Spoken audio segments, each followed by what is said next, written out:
Olá pessoal, graça e a paz a todos.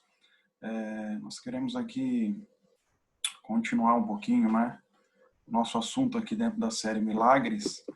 E hoje nós vamos entrar na sessão 6, tá? Nós queremos falar um pouquinho hoje sobre mais um milagre aí dentro dessa nossa série. Nós já tratamos aí cinco sessões e hoje nós vamos dar prosseguimento aí à nossa sessão de número 6, tá? E hoje nós vamos falar um pouquinho aqui então do milagre da ressurreição, ok? O milagre da ressurreição. Nós vamos nos basear aí no texto de João capítulo 11, tá? Que fala um pouquinho aí a respeito da ressurreição de Lázaro, tá? Mas antes da gente propriamente entrar nesse texto, eu quero aqui fazer algumas considerações, né? Nosso versículo base aí, né? João 11:11. Jesus está dizendo aos discípulos, né, que o nosso amigo Lázaro adormeceu, mas agora eu vou despertá-lo. É ali que Jesus vai, então, nesse empreendimento, né, de ressuscitar Lázaro. Então, algumas coisas nessa história que eu gostaria de compartilhar com vocês, algumas coisas que eu gostaria aqui, algumas verdades, né, que a gente gostaria de estar tirando a respeito dessa história. Bom, quando a gente fala em milagre da ressurreição, né, nós temos alguns fatos bíblicos que eu quero mostrar aqui, que eu acho importante para a gente embasar alguma coisa. Né? Quando a gente fala em ressurreição, a gente tem algumas histórias de ressurreição na Bíblia, né? Tanto no Antigo quanto no Novo Testamento. Eu tentei listar aqui, pelo menos todas que eu consegui me lembrar, né, ou pesquisar na Bíblia. E então, pelo poder de Deus, aí algumas pessoas que foram ressuscitadas. Tá? Eu listei algumas aqui. Lá em 1 Reis 17, né, pelas mãos de Elias, a gente vai ver aí que o filho da viúva de Sarepta, né, aquele jovem ali, aquele menino, ele é ressuscitado, né, pelas mãos de Elias. E a gente tem também no livro de 2 Reis, capítulo 4, aquele filho da mulher sunamita, né, ele é ressuscitado também, mas aí pelas mãos, né, de Eliseu. Ok? Nós temos uma outra história também ainda em 2 Reis, no capítulo 13, quando os ossos de Eliseu, né, ele encosta ali naquele homem, naquela sepultura, diz que aquele homem revive. Né? Então, mais um milagre de ressurreição. Já no Novo Testamento, né, em Lucas capítulo 7, ali já pelas mãos de Jesus, tá? A Bíblia relata ali que tinha uma viúva ali, estava enterrando o seu único filho, né? Então, já passando aí, né, pela segunda dor do luto, né? Se ela era viúva, o marido morto, agora o filho, então Jesus vai ressuscitar, né? Em meio àquela comoção daquele enterro ali, Jesus vai ressuscitar o filho dessa viúva em Lucas 7. E em Lucas 8, a gente também vê a filha ali do Jairo, né? Aquele chefe da sinagoga. Lembra que ela morre também, né? E Jesus então vai até a casa de Jairo para ressuscitar ela também. Temos aí em João 11, né, que vai ser a nossa base aqui, a ressurreição de Lázaro, que era amigo de Jesus, né, irmão de Marta, de Maria. Tá, nós já vamos voltar aqui um pouquinho, esse aqui vai ser o nosso embasamento.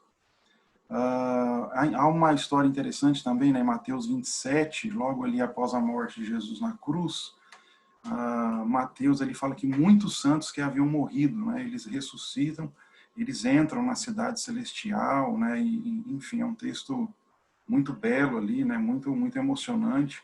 Então, diante da morte de Jesus ali, muitos santos, né, eles ressuscitaram ali naquele evento, né, diante da morte ali de Jesus e, né, estão com o Senhor.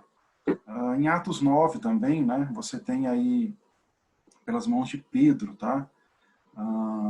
A Tabita ou Dorcas, né, que é o nome em grego dela, é a mesma pessoa, né? Pedro também ressuscita, tá? Essa menina.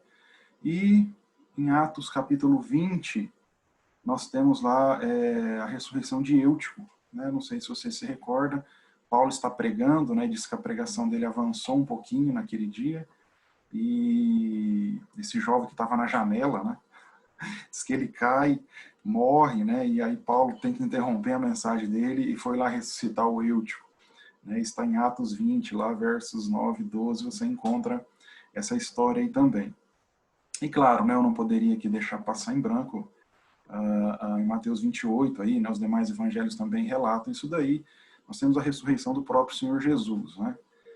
Essa ressurreição ela é diferenciada, né, em relação a todas essas pessoas aí que nós vimos, tanto no Antigo quanto no Novo Testamento, pelo fato de que, né, nós cremos que Jesus ele ressuscitou e ele continua vivo, né, reina para todo sempre. Uma das colunas do cristianismo, né, é a questão da ressurreição de Jesus, e ali nós temos esse texto, né, de 1 Coríntios 15, onde Paulo fala, né, onde está a morte, a sua vitória, onde está o teu aguilhão, né, e que tragada foi a morte pela vitória do Senhor Jesus. Então, esse é um pilar, né, uma coluna aí importantíssima, se eu não diria a coluna, né, do cristianismo, de que Jesus está vivo, né, de que Jesus ressuscitou e reina, né, ele abriu o caminho, né, para que a gente também pudesse ter acesso agora à salvação, né, à vida eterna em Cristo Jesus. Se Jesus não derrota a morte, né, se essa chave da morte, do inferno, tivesse sido tirada da mão de Satanás, ainda imperaria sobre nós, né, essa questão aí da morte eterna, né. Então, você vê ali, né, no Novo Testamento, né, todo ele aponta para isso, né, você pega Romanos 6, o salário do pecado é a morte, mas o dom gratuito de Deus, né, é a vida eterna em Cristo Jesus, tudo isso por causa da sua ressurreição, né. Nós podemos ser feitos filhos de Deus, né, em Cristo Jesus, por causa da sua ressurreição. Você pega o texto de Romanos, nós somos mais que vencedores, né, por meio de quem? Por meio de Cristo Jesus, ou seja, por causa da sua ressurreição. Você pega Paulo falando aos Filipenses, você vai ver que Deus lhe deu um nome que está acima de todo nome, né, para que ao nome de Jesus, né, se dobre todo o joelho no céu, na terra e debaixo da terra. Né, por tudo isso, por quê? Porque ele foi obediente até a morte e morte de cruz. Né, então, a sua ressurreição, né, a partir desse evento, ela na verdade, ela desencadeia, né, todos os valores do cristianismo ali, ele é feito, né, coroado rei realmente por causa da sua ressurreição, né. É importante também dizer que todos os que morreram ali ressuscitaram, né, eram homens, mulheres, né, crianças. Nós vemos várias coisas na história de pessoas pecadoras, pessoas que não poderiam ter sido oferecidas, né, diante de Deus como um cordeiro santo, né. Isso também é um diferencial na ressurreição de Jesus, né? Ele, em momento algum, pecou, né? Pedro vai dizer isso, vários textos bíblicos vão nessa direção, né, de que Jesus ele não pecou. E mesmo assim, né, ele foi oferecido ali como sacrifício naquela cruz, né? Seu sangue derramado ali, então a sua ressurreição, essa morte e ressurreição, ela abre caminho, né? Ela foi aceitável diante de Deus para perdão dos nossos pecados. Então, um outro diferencial, né? Mais um diferencial ainda que, né, a todas essas pessoas que nós vimos que elas ressuscitaram, vamos pegar o caso do próprio Lázaro, né?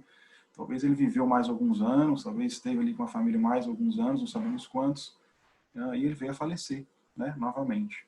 E Jesus não, né? Jesus ressuscitou, né, por mais que haja histórias ali em Atos, né, os líderes eles vão dizer que roubaram o corpo de Jesus e por isso que não acharam o corpo, né, e uma série de coisas ali permeiam nessa história, mas nós sabemos que o nosso Senhor ressuscitou, está vivo, né, a Bíblia diz que ele está, durante 40 dias, né, ele aparece ali aos discípulos, tem uma situação que ele aparece a mais de 500 pessoas, né, o apóstolo Paulo vai dizer, a respeito da sua ressurreição. E depois desses 40 dias, ele então ascende aos céus, é assunto aos céus, né? E nós cremos que está sentado à direita de Deus Pai, né? Todo-Poderoso, ali ele reina. E nós sabemos também que por causa da vinda do Espírito Santo, né? Esse próprio Espírito de Jesus, né? No dia de Pentecoste, quando ele vem, esse Espírito hoje está conosco, habita em nós, né? Que somos templo do Espírito Santo. Então ali toda a Trindade, né?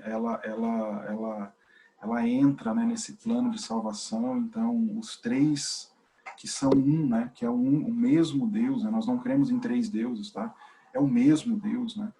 Mas nós entendemos que hoje o Espírito Santo, né, o Espírito de Jesus, habita em nós, está vivo no nosso coração, nos levando a um processo de santificação, nos levando realmente nos convencendo, né, dia após dia do nosso pecado, do nosso juízo, da sua justiça, né, em nós.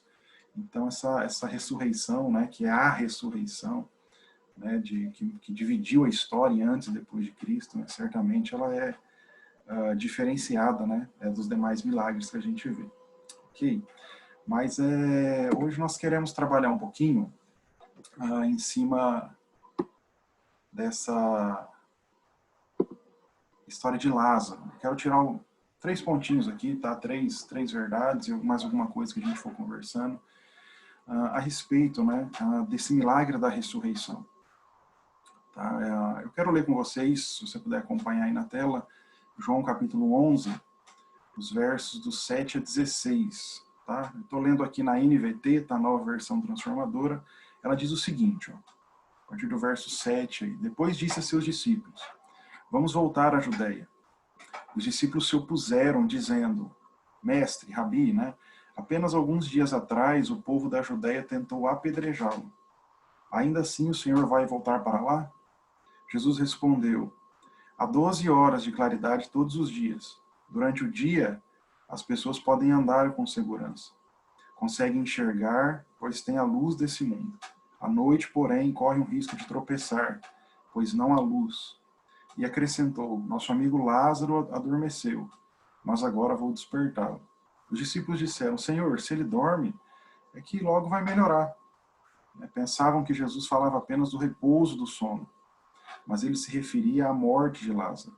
Então ele disse claramente, Lázaro está morto, e por causa de vocês, eu me alegro por não ter estado lá, pois agora vocês vão crer de fato. Venham, vamos até ele. Tomé, apelidado Gêmeo, né, disse aos outros discípulos, vamos até lá também para morrer com Jesus. Eu quero destacar aqui alguns pontos, né, dentro dessa história toda. Primeiro, né, você já está acompanhando aí, né, que eu acho isso interessante dentro dessa questão do milagre da ressurreição, que o amor de Jesus ele é destemido, né? Não há medo no amor de Jesus. Jesus não tem medo, né? Não teve medo em nos amar, em vir até nós. Aonde que eu quero chegar? Você está vendo uma preocupação dos discípulos aí nesse texto que nós lemos, de que eles estão dizendo, olha, se a gente voltar para lá, nós vamos ser mortos, né? Você está doido, né? Só voltando um pouquinho aqui no texto, você vê aí que já no finalzinho do verso 16, Tomé dá aquela sentença, né? Aquela declaração que anima todo mundo, né?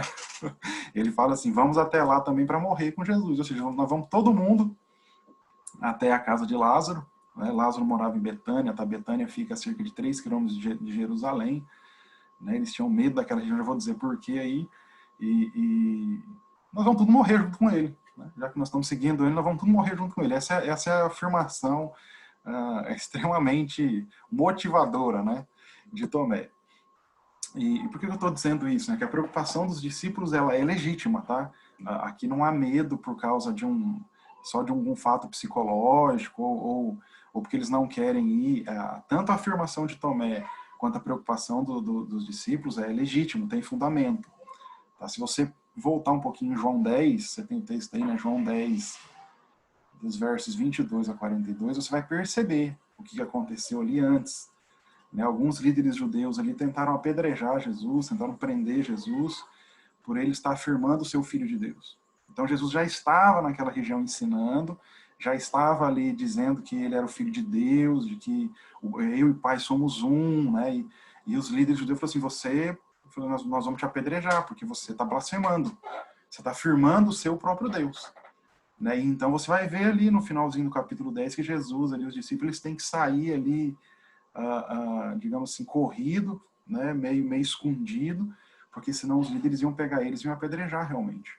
Então eles saíram dali fugidos, né? Saíram dali e foram reprimidos daquele lugar ali.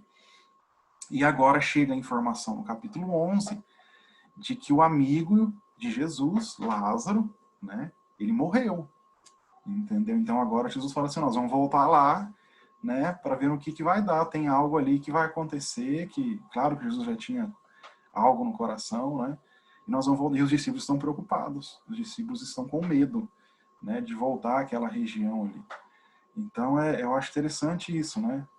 Apesar dos pesares, apesar do que tinha acontecido já em João 10, Jesus não se deixa amedrontar pelo fato, que é um fato ali, né? De que se ele partisse naquela região ali, seria apedrejado. Os líderes judeus ali, né? Iam pegar ele.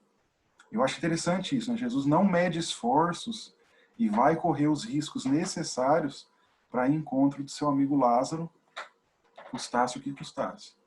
Sabe, eu aplicando, né, a nossa vida, quando a gente vê essa verdade, né, o amor de Jesus para conosco também, ele foi destemido e é destemido até hoje, né? Eu me lembro de situações, de lugares que às vezes eu estava, de que eram lugares de morte, né? E Jesus estava lá, Jesus foi até lá, né, ao meu encontro para me resgatar. Eu me lembro de um fato, né, ainda na faculdade, que nós estávamos num bar, né, ali ali na Vida Curitiba, né, aqui em Maringá, e aquele dia à noite me marcou muito, né? Meus amigos me deixaram lá, eu fiquei sozinho, eles acabaram indo embora e me largaram lá, e no meio de um barulho ensurdecedor, né, de uma música tocando, pessoas bebendo, fumando, e aquela névoa toda naquele lugar, eu estava sozinho, eu me lembro até hoje que de uma voz interior realmente que disse comigo, falei, o que você está fazendo aí? É isso que você quer para você? E uma tristeza, né, extraordinária, né, tomou conta do meu coração, vazio, e eu com um copo de bebida na mão, ali tudo, né, vendo toda aqueles jovens ali, né, e falei assim, o que eu estou fazendo aqui? É verdade, o que eu estou fazendo aqui? Né, e eu vejo que isso foi um amor destemido, né, para com a minha pessoa. Jesus não precisava ter entrado ali, Jesus poderia ter esperado um dia que eu tivesse na minha casa, ou que eu tivesse talvez dentro de uma igreja, né, para falar comigo, mas Jesus entrou naquele lugar ali, dentro do meu coração, né, e para mim aquilo, claro que é um processo, mas começou a ser um divisor de águas na minha vida. Então eu vejo que esse amor de Jesus para com a gente, ele é destemido. Deus não tem medo de entrar em determinados lugares, de prover determinadas circunstâncias, situações, a fim de nos resgatar. Né? Havia uma sentença de morte a respeito da pessoa de Jesus, e isso não impediu ele de ir até Lázaro e dizer, não, eu vou lá, né, porque o meu amigo está precisando de mim, eu vou até ele. Né? Então, isso revela esse amor que é destemido. Né? Em Lucas 15, a gente... alguns brincam, né? Nós temos ali o capítulo de Lucas 15, que é o capítulo dos achados e perdidos, né, da Bíblia, né? Mas você vai ver ali né, aquele senhor, aquele pastor que deixa as 99 ovelhas a fim de resgatar aquela né, que se desviou, e quando ele acha, ele se alegra. Né? Então isso é um amor de Deus. Esse pastor não tem medo de ir atrás dessa ovelha que se desgarrou. Aonde quer que ela esteja presa, onde quer que ela esteja perdida, onde quer que ela esteja envolvida, né, ele vai atrás. Você vê ali a moeda perdida, né, e toda a casa é vasculhada enfim, com o objetivo, né, de achar essa moeda. Não importa se essa moeda está debaixo de um sofá sujo, se ela caiu num ralo, num esgoto, se ela está talvez um lugar que você pode cortar a mão, se você colocar a mão ali, se ela está perto de um motor quente, né? Eu fico pensando, ele se empenha, ele não tem esse medo de ir atrás da moeda perdida. E quando acha, diz que é alegria, a festa. Né? E você chega ali no terceiro achado perdido ali, que é a questão do filho perdido, né? A famosa história do filho pródigo. Né? O pai não tem medo de receber esse filho, né, de volta, independente se ele veio tudo arrebentado, se ele conseguiu pegar a herança dele e multiplicar, ou se ele perdeu tudo. Esse amor é destemido. O pai ele não tem medo de receber de novo, né, de braços abertos, esse filho perdido. O pai não tem medo do filho que ficou, né, até quando é confrontado, né, ali com relação que nunca deu ao filho que ficou junto com ele, né, nenhum novilho ali para eles fazerem um churrasco, né, mas o pai, esse amor do pai, né, ele é destemido. Né, nós cantamos a canção, né, o ousado amor de Deus, ele é ousado. O amor de Deus entra em lugares improváveis. Né, e às vezes a gente, como religioso, né, a gente fala assim, Deus jamais vai estar nesse lugar. Né, Deus jamais poderia entrar nesse lugar. O Jesus jamais poderia fazer isso. Né? Quem somos nós, né, talvez até dentro de um falso, de uma falsa religião, né, de uma ideia, né, muito abstrata de Deus, de que Deus não se envolve, né, com algum tipo de pessoa por estar envolvida em coisas muito pesadas ou em coisas muito, né, esse pecado é muito pesado, ou essa situação é muito pesada. O amor de Jesus, ele é destemido. É isso que eu aprendo aqui, né, nessa passagem de Jesus indo até Lázaro. Jesus não teve medo de ser apedrejado, de ser morto, de sofrer algum tipo de represália. Não, ele vai até a pessoa. Né? Então, esse é um amor destemido, né? Ele é um amor muito, muito poderoso. Né? É um aspecto que talvez pareça simples, mas quando a gente pensa em alguns fatos da nossa vida, né, vê testemunho de algumas pessoas, às vezes a gente se escandaliza, onde esse amor ele é capaz de entrar, ele é capaz de modificar, né, ele é capaz de atrair, né, tudo isso porque ele é destemido. Né? Deus não tem medo, né, de vir até nós. Né? Nada o deixa tímido nessa questão de quando fala de amor para com o ser humano, né? Amor para com o homem. E aí uma questão, né?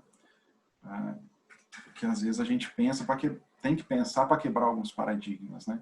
O que nos faz pensar que o amor destemido de Deus, ele não viria ao nosso encontro, mesmo nas áreas que consideramos mortas em nossa vida? E aí a gente começa a pensar um pouquinho, né, um pouco mais profundo em algumas coisas da nossa alma. João, o que você quer dizer com isso? Né? Por que dessa pergunta? Bom, dentro do milagre da ressurreição, a gente está falando de ressurgir coisas mortas, né? E não é algo raro, né? Eu diria que até é comum nós termos áreas da nossa vida aí que estão mortas e que a gente não quer nem que Deus mexa. Né? Às vezes é uma área sentimental, às vezes é uma área profissional, às vezes é um evento de relacionamento, né, que aconteceu com algumas pessoas, a gente fala assim, ó, eu não quero nem conversar sobre isso. Né? Eu não quero nem... Algumas pessoas têm até medo de orar sobre o assunto, né, de apresentar isso diante de Deus. Então a pergunta é justamente essa. O que nos faz pensar, né, que esse amor destemido de Deus, ele não entraria nessas áreas, ele não tocaria nessas áreas, né, as áreas que nós já consideramos mortas na nossa vida. Né, quando a gente fala, por exemplo, de propósito, quando a gente fala de promessas de Deus, devido a algumas frustrações que pessoas sofreram na sua vida devido a esses próprios sonhos, né, promessas e propósitos, ela vê isso como uma área morta da vida dela.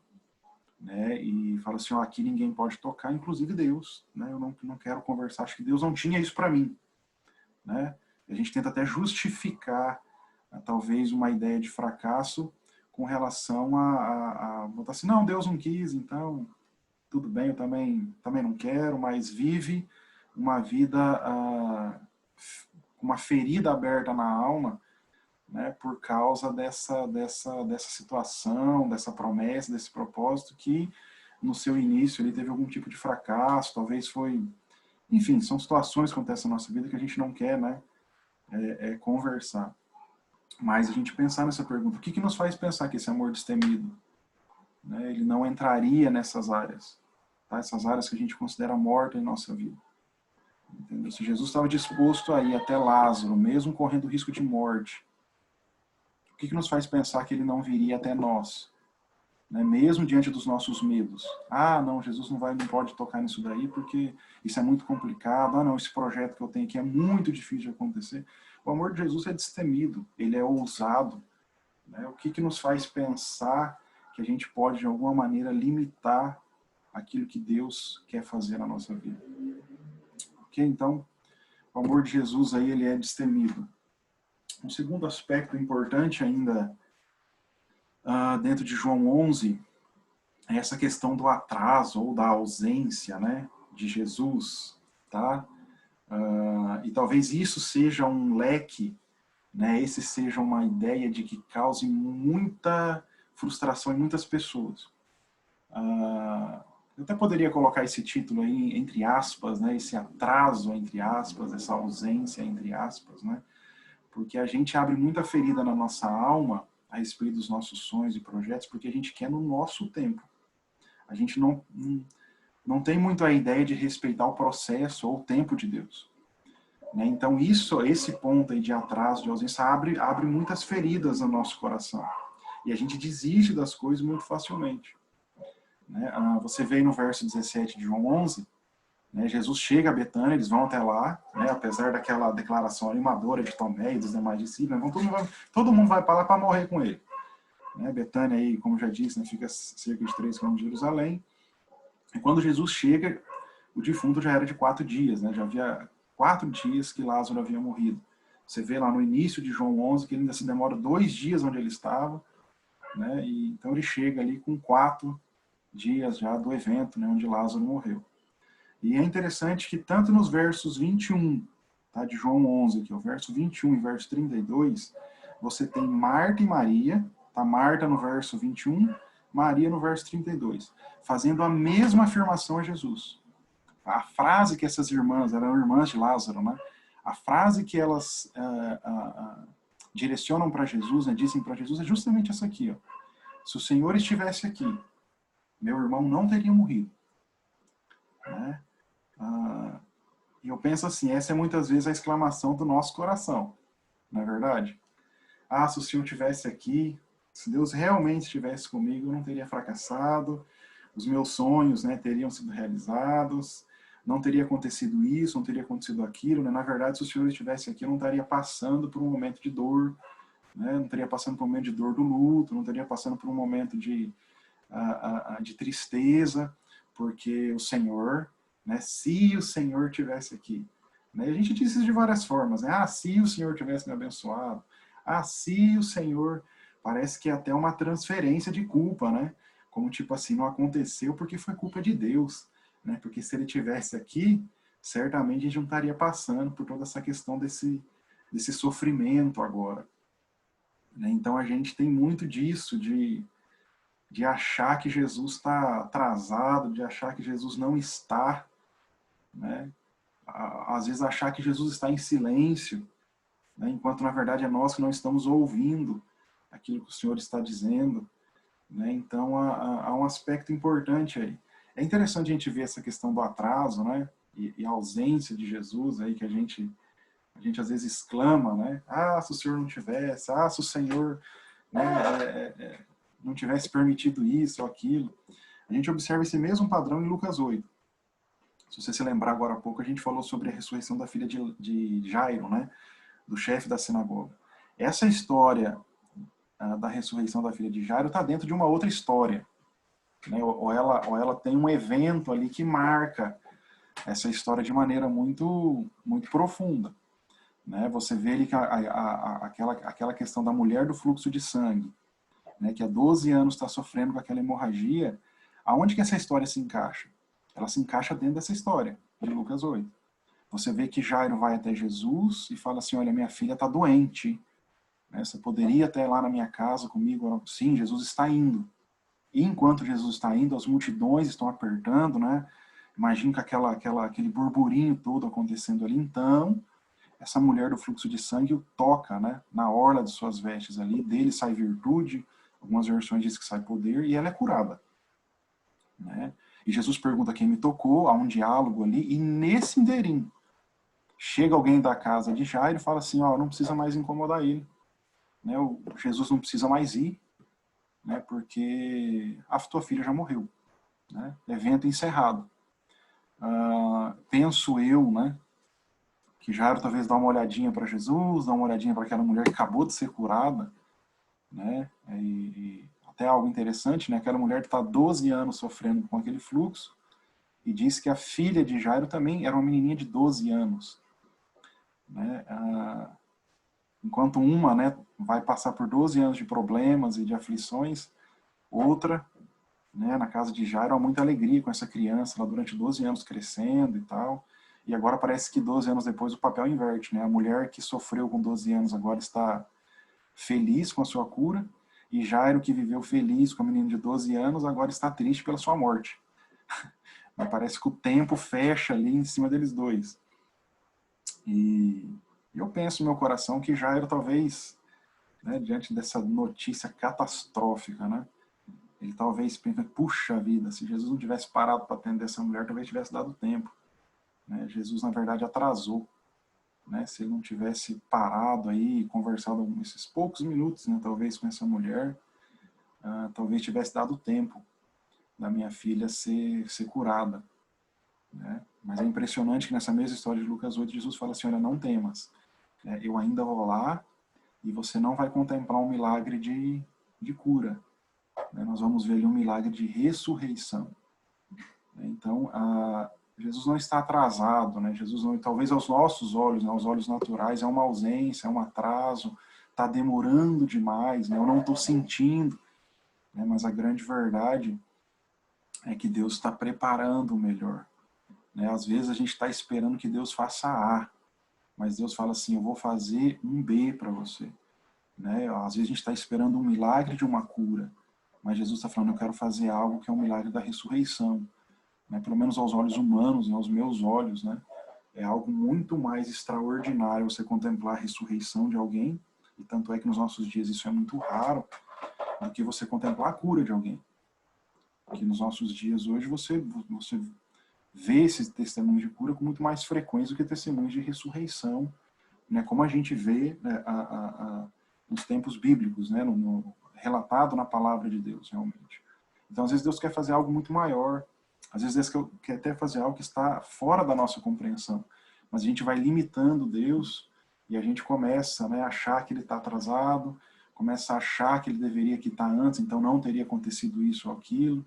A gente começa a achar que Jesus não está presente, né, enquanto que a própria palavra de Deus, em inúmeros versículos, em inúmeras passagens, fala dessa questão da presença permanente de Deus, né?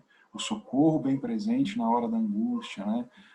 Que estaria conosco por todos os dias. Enfim, né? Você lê o livro de Salmos, você vê que ele é auto-refúgio, fortaleza para todos aqueles que nele se refugiam. Então, a presença de Deus, né? O próprio Espírito de Deus, como eu disse agora há pouco, habitando em nós, é uma presença constante do Senhor, 24 horas por dia, 7 dias por semana. Não importa se você está sentindo ou não está sentindo. Né? Quando nós nascemos de novo, quando nós entendemos o senhorio de Cristo, né, na nossa vida, esse Espírito ele está habitando em nós. Né? E cuidando da nossa vida e se entristecendo quando a gente peca, quando a gente erra, ele está ali. Né? Todo o tempo ele está ali. Mas é um aspecto importante, né, que essa frase que Marta e Maria colocam. Se o Senhor estivesse aqui, meu irmão não teria morrido. E às vezes são as frases, talvez um pouquinho diferentes, mas que têm a mesma ideia, né, de quando algumas coisas acontecem na nossa vida ou de quando elas não acontecem. Ok. Um terceiro aspecto, e ainda importante também dizer, é que diante dos nossos lutos, Jesus também chora. Tá? O maior versículo da Bíblia, né? O menor versículo da Bíblia, tá? Você vê em João 11:35, né? Diz que Jesus, diante de toda aquela comoção ali do enterro de Lázaro, as pessoas chorando, né? Tudo aquele enterro, né? Aquela situação acontecendo ali. Então diz que Jesus chorou. É isso que diz o verso aí de João 11:35. Se voltar a 2 versos antes, diz que quando Jesus viu Maria, né, e o povo chorar, ele sentiu uma profunda indignação e uma grande angústia, né? Então, no verso 35 diz que ele também chorou, né? Então, quando nossos sonhos, nosso chamado, as promessas que o próprio Deus liberou sobre nós, os propósitos, né, para qual Deus nos formou, isso morre em nosso coração, Jesus também se entristece. Né? Eu acredito que Jesus, diante quando a gente sepulta processos no nosso coração, né, Deus se entristece, né, ele chora. Olha só o texto aí de Hebreus, capítulo 4, versos 15 e 16. Ó. Nosso sumo sacerdote, se referindo a Jesus Cristo, tá? Ele entende nossas fraquezas, pois enfrentou as mesmas tentações que nós, mas nunca pecou. Assim, aproximemo-nos com toda a confiança do trono da graça, onde receberemos misericórdia e encontraremos graça para nos ajudar quando for preciso. Então, interessante, né? Ele entende as nossas fraquezas. Ele enfrentou as mesmas tentações. E quando nós nos aproximamos dele, nós encontramos o quê? Graça para nos ajudar quando for preciso. Então, diante dos nossos lutos, né, Jesus também chora. Às vezes a gente também solta essas frases, né? Ah, ninguém entende o que eu tô. Talvez eu não entenda, talvez as pessoas, né, para pessoas não tenham esse sentimento, mas Jesus, ele entende. Jesus sabe, Jesus conhece essa dor, né? Jesus sabe qual é a situação que está morrendo, que está morta dentro do nosso coração, e ele sente, né, também isso daí, ele chora junto conosco. Né? Jesus, ele é complacente nessa questão do sentimento, né? Ele não é indiferente, né, quanto aos nossos sentimentos, inclusive os sentimentos de tristeza. E eu acho bacana ainda, uma quarta situação aí, a atitude resolutiva de Jesus. Né? Jesus poderia ter ficado preso ali ao choro, ao lamento, né? À autocomiseração. Puxa vida, ele morreu, nossa, era muito meu amigo. Puxa vida, que situação. E ficar ali, mas como a gente fica, né? No lamento, no choro, nessa autocomiseração, a gente fica ali se...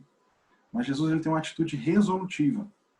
Né? Qual é a atitude resolutiva dele? Há uma pergunta ali que ele faz, né? E a pergunta do autor da vida é: onde vocês o colocaram? Onde está Lázaro? E eu acredito que dentro dessa questão do milagre da ressurreição, talvez uma promessa que, uma pergunta, na verdade, que hoje o Senhor nos faz. Onde estão os sonhos que eu te dei? Onde você colocou? Onde está o chamado? Né? Onde estão as promessas? Onde que você colocou os propósitos que eu te dei? Aonde estão? Né? E talvez você diga, tá ali no sepulcro do meu coração, né? Tá ali naquele... Eu sepultei ele ali, né? Naquele quartinho escuro ali, ninguém mexe ali, ninguém... Né? O Senhor não quis lá no passado, então deixa morto ali esse sonho, essa promessa, esse sonho, talvez esse desejo que o Senhor colocou de algum projeto, de alguma coisa, deixa morto ali, que tá bom. Né? Mas quero que você entenda isso. Jesus, ele sente essa tristeza pelo sepultamento da nossa parte, às vezes dos projetos e dos sonhos, mas ele tem uma atitude resolutiva em cima disso. Ele está perguntando: aonde está? Onde você colocou? Mas, Senhor, por quê? Porque o texto continua dizendo assim, né? Jesus fala: olha a pedra. E talvez Jesus esteja dizendo para nós assim: olha a pedra. Né? Coloque isso no papel de novo. Comece a colocar ali os fundamentos novamente desse sonho, desse propósito. Né? Comece a sonhar novamente. Comece a visualizar, tenha visão, tenha coragem para ter a visão daquilo que um dia, né, eu já coloquei sobre a sua vida. E a gente tem os nossos argumentos, né? Olha só o que dizem para Jesus, né? Quando ele pede para rolar a pedra, ele fala assim: Senhor, já cheira mal, é de 4 dias. E a gente fala a mesma coisa, né? Fala: Deus, não mexe com isso aí, não. Vai causar mais tristeza em mim. Vai que eu mexo de novo e não dá certo. Vai que eu tento de novo e não funciona. Né? E Jesus insiste: rola a pedra. E a gente tem os mas da nossa vida, né? Mas Senhor, mas Senhor, mas Senhor, veja bem, olha essa impossibilidade, olha esse gigante. Mas Senhor, olha só esse monte, vai ser muito difícil transportar ele. Olha só esse obstáculo que está aqui. Mas Senhor, e a ordem de Jesus, a palavra de Jesus é: role a pedra. Né? Ou seja, coloque os fundamentos novamente, volte a sonhar novamente. João 11:40, né, um texto fantástico, né, que Jesus fala assim: se creres, você verá a glória de Deus. Não será pelo nosso merecimento, não será pela nossa capacidade humana, apesar de Deus a dar, não será pela nossa habilidade, apesar de Deus capacitar os homens com habilidade. Mas eu estou falando aqui de que Jesus, ele realiza esse milagre da ressurreição em nossa vida, né, de trazer de volta coisas que estão mortas, coisas que já ficaram muitas vezes no passado, que a gente já sepultou. Talvez esse seja o tempo que Jesus está dizendo assim: eu quero ter uma atitude resolutiva em relação a isso. Sinto sua dor, percebo, choro com você, chorei com você, mas agora há um tempo de eu rolar essa pedra. Eu quero que você role essa pedra. Eu estou te perguntando onde você colocou, porque eu quero que você role, eu quero que você volte a esses momentos, e você volte ao primeiro amor, e você volte àqueles sonhos, àquela paixão, aquela sede, aquela mesma fome, né, do primeiro amor.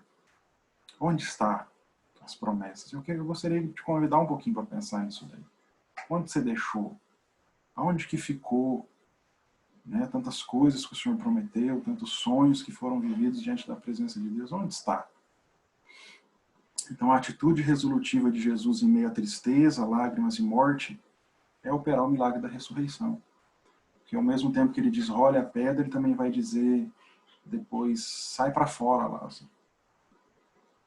E eu acredito que Deus quer trazer aqui algumas coisas, talvez que estão mortas no nosso coração, né, como filhos de Deus, algumas coisas que foram deixadas para trás, algumas coisas que nós nos decepcionamos e a gente deixou morrer, talvez amizades que nós deixamos morrer, enfim, o que morreu aí no nosso coração, né?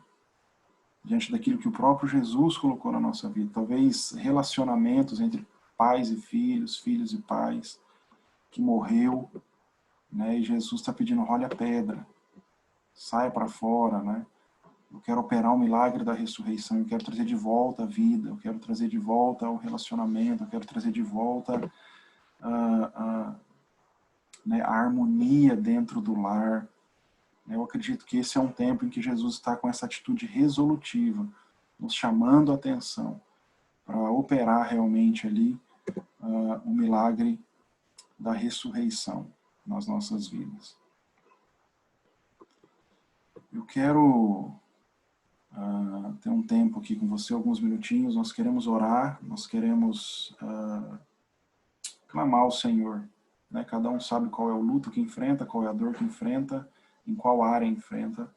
Então eu quero aqui, né, a partir dessa breve meditação que nós tivemos, pedir que Deus opere aí na sua casa, na sua vida, né, esse milagre da ressurreição, né, essa maravilha aí que Deus, como Ele fez, né, na vida de Lázaro, que Ele possa fazer também nas nossas vidas, que Ele possa, de fato, se mover de maneira grandiosa aí naqueles que te cercam, naqueles que você ama, tá? Nossa preocupação é te ver bem. Nós queremos ver você produzindo, queremos ver você se realizando no Senhor.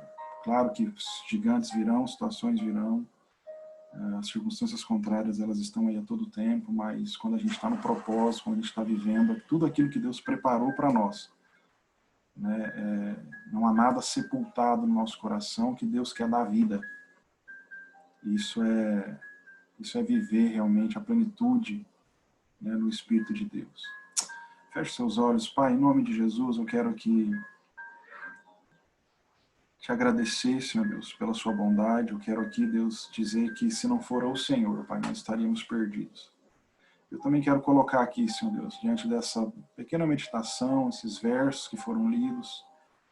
Jesus, o Senhor estava lá, o Senhor viu toda aquela situação, o Senhor viu o medo, Deus, de Tomé e dos discípulos em ir até Lázaro, mas esse seu amor destemido, Deus, ele entra em lugares improváveis, ele confronta o inimigo, ele enfrenta situações que precisam ser enfrentadas, ele desbanca e desbarata exércitos, Senhor Deus. Ele quebra toda a acusação, ele entra, Senhor Deus, em lugares em que talvez deixaria muitos de nós escandalizados, porque esse amor, Deus, ele é destemido, ele não tem medo, ele é ousado, Senhor Deus, ele não mede esforço, Senhor Deus, para ir atrás, para buscar, para convencer, para atrair, Senhor Deus. Nós te damos graças por isso, Senhor Deus. Nos perdoa, Deus, porque nós temos tantas desculpas, Deus. Quantas vezes dizemos, se o Senhor estivesse aqui, se o Senhor tivesse me abençoado, se o Senhor não tivesse atrasado, ou se tivesse acontecido em outro tempo na minha vida isso. Assim como Marta e Maria, nós temos os nossos sim, os nossos mas, Deus. Nos perdoe por isso, Deus. Nós sabemos que o Senhor vai entrar na hora exata. O propósito do Senhor, os milagres do Senhor, eles serão realizados no tempo exato do Senhor, Pai. E Lázaro, o Senhor não estava ali no seu plano soberano pensando numa cura, mas o Senhor estava pensando numa ressurreição, assim como foi ele também na vida da filha de Jairo, Deus. Era o milagre da ressurreição que tinha que acontecer, Deus, e foi isso que, e se nós podemos até falar sobre essa história hoje, foi por causa desse, entre aspas, esse atraso, essa demora, talvez, do Senhor. Há coisas grandiosas no qual nós podemos testemunhar, porque o Senhor não fez o nosso tempo, mas o Senhor fez o tempo oportuno, no tempo exato, Deus, do Senhor, Pai. Obrigado, Deus, porque talvez há pessoas que estão vendo esse vídeo aqui, Deus, em alguma hora do dia, e elas estão achando que estão sozinhas, Deus. Mas Tua palavra diz que o Senhor também chorou. O Senhor, Deus, sente as nossas fraquezas, o Senhor se compadece de nós, o Senhor chora junto com a gente. Então, que essa pessoa que me ouve agora, que nos vê aqui agora, Deus, que ela possa ter essa convicção de que o Espírito do Senhor está ali com ela, está ali, Deus, consolando, está ali dizendo eu estou aqui, está ali entendendo a fraqueza, entendendo o choro, Deus, entendendo o que essa pessoa está passando, Senhor. E está dando também uma atitude resolutiva, dizendo, olha, role a pedra, saia para fora, tire, né, esses promessas, esses sonhos, essas situações que estão enterradas. Eu quero trazer a vida, eu quero frutificar esse sonho aí, esse projeto, eu quero, aquilo que está morto, eu quero trazer de volta à vida. Ô Espírito Santo, obrigado, porque eu creio que nesse momento o Senhor está operando esse milagre da ressurreição, Pai, em nossos corações. O Senhor está levantando nesse tempo, Senhor Deus, um poderoso exército de filhos, filhas, que vão, Senhor Deus, viver as promessas, viver os propósitos, viver, Deus, tudo aquilo que o Senhor preparou, Deus, diante do Teu reino, diante da Tua soberana vontade. Eles vão, Senhor Deus, voar no Senhor, Deus. Vão, de fato, poder, Deus, aos quatro cantos dessa terra, testemunhar de que o Senhor, de fato, tem um amor destemido, de que o Senhor, de fato, entendeu eles na dificuldade e os atraiu, Senhor Deus, e ressuscitou, Deus. Projetos mortos no coração, coisas, relacionamentos mortos, coisas que estavam já há muito tempo, Senhor Deus. Talvez já até se tivesse essa ousadia de abrir, já cheiraria mal, Senhor Deus. Mas o Senhor vem e dá vida, Senhor Deus. A Tua luz entra, a Tua luz renova, a Tua presença transforma, o Teu toque, Senhor Deus. Ele traz realmente a vida de volta, Senhor Deus, à vida. Então que essa pessoa seja, Senhor Deus, em nome de Jesus, ousada também, para rolar essa pedra, a fim de que ela possa viver, Deus, tudo aquilo que o Senhor projetou para ela. Que cada um que me ouve aqui, Deus, possa em alguma área da sua vida, nesse tempo, viver o milagre da ressurreição. Nós queremos liberar isso, Senhor Deus, sobre essa vida, que ele possa ser tocada pelo Senhor, Pai. Que as ataduras sejam tiradas, Senhor Deus, que as faixas, tudo aquilo que impede, Senhor Deus, eles sejam removidos, Deus, que as cadeias, que a tampa do túmulo, Deus, que o laço da morte realmente solte elas, Senhor Deus, e que elas possam voar e frutificar, Senhor Deus, para a glória do Senhor, Deus, nesse tempo, Pai. Em nome de Jesus, Deus. Amém. Amém, querido. Deus te abençoe, fica na graça, na paz, e até a próxima.